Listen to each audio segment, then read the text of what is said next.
दोस्तों नमस्कार, स्वागत है आप सभी का सोहन इंस्टीट्यूट के यूट्यूब चैनल पर।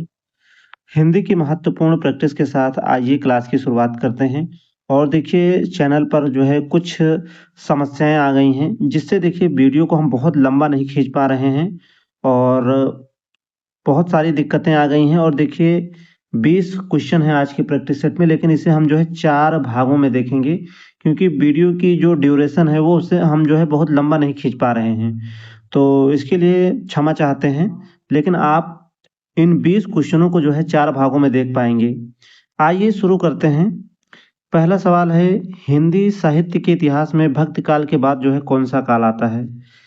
चलिए, पूछा है हिंदी साहित्य के इतिहास में भक्ति काल के बाद जो है कौन-सा काल आता है? आदिकाल, रीतिकाल, आधुनिक काल या फिर छायावाद? तो देखिए आचार्य रामचंद्र शुक्ल के अनुसार पहले देखिए आदिकाल आता है, उसके बाद देखिए भक्ति काल आता है, आदिकाल,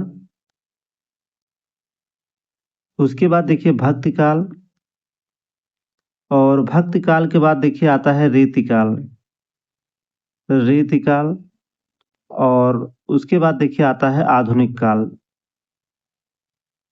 आधुनिक काल। तो पूछा था भक्ति काल के बाद जो है कौन-सा काल आता है, तो आपका उत्तर होगा यहाँ पर रीतिकाल। दूसरे प्रश्न पर आगे बढ़ेंगे। बीजक किस संत कवि की रचना है? कबीरदास की, सूरदास की, तुलसीदास की या फिर दादू दयाल की?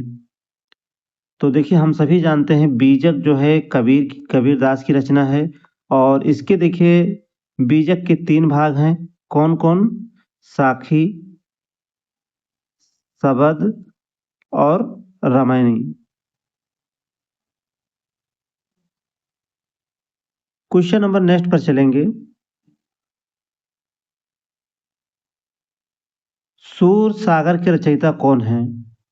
नंददास, सूरदास, रसखान या फिर विद्यापति? चलिए सूर सागर जो रचना है यह किसकी है? तो सूर सागर के रचयिता हैं सूरदास। इसके अलावा देखिए इनकी रचना है साहित्य लहरी। ये भी देखिए बहुत पूछी जाती है, साहित्य लहरी। चलिए आगे चलेंगे।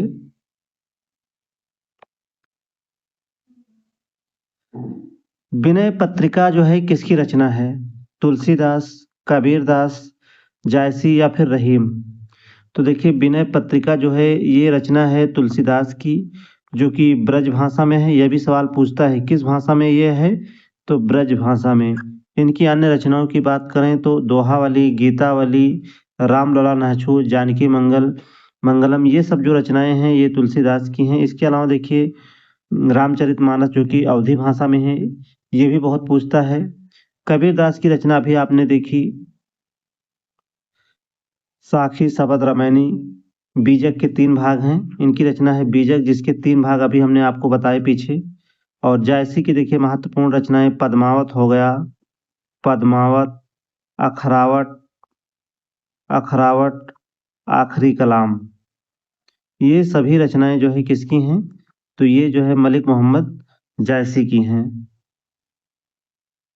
चलिए आगे बढ़ेंगे।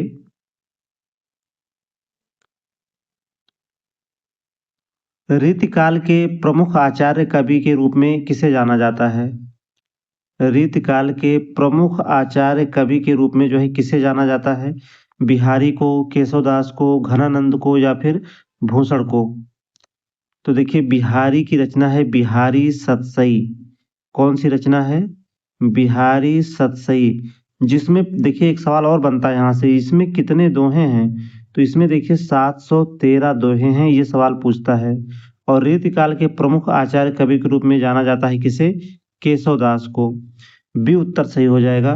देखिए क्लास को हमें आज यहीं पर रोकना पड़ेगा, क्योंकि देखिए चैनल पर जो है कुछ बहुत बड़ी समस्याएं आ गई हैं, जिसकी वजह से हम जो है क्लास को बहुत लंबा नहीं खींच पा रहे हैं। लेकिन इस प्रैक्टिस को हम जो है 4 भागों में आपको दे पाएंगे। हाँ, ये समस्याएं बहुत जल्दी दूर हो सकती हैं, लेकिन आपको इसके लिए जो है चैनल को ज़्यादा से ज़्यादा यानी क्लास को जो है ज़्यादा से ज़्यादा अपने दोस्तों में भी शेयर करना होगा। और अगर चैनल को सब्सक्राइब नहीं किया है आप सभी ने, तो चैनल को आप लोग सब्सक्राइब अवश्य कर लें।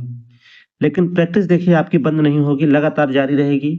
हम इसे जो है जितना हो सकता है उतना जल्दी करने की कोशिश करेंगे आज के बाद से। कम समय में जो है हम ज़्यादा क्वेश्चन लेने की कोशिश करेंगे, क्योंकि इसकी जो ड्यूरेशन टाइम है वो हम बढ़ा नहीं पा रहे हैं किसी तकनीकी वजह से। कुछ ऐसी समस्याएँ आ गई हैं, तो इसके लिए हम माफ़ी चाहते हैं। बाकी क्लास आपको मिलती रहेगी। धन्यवाद।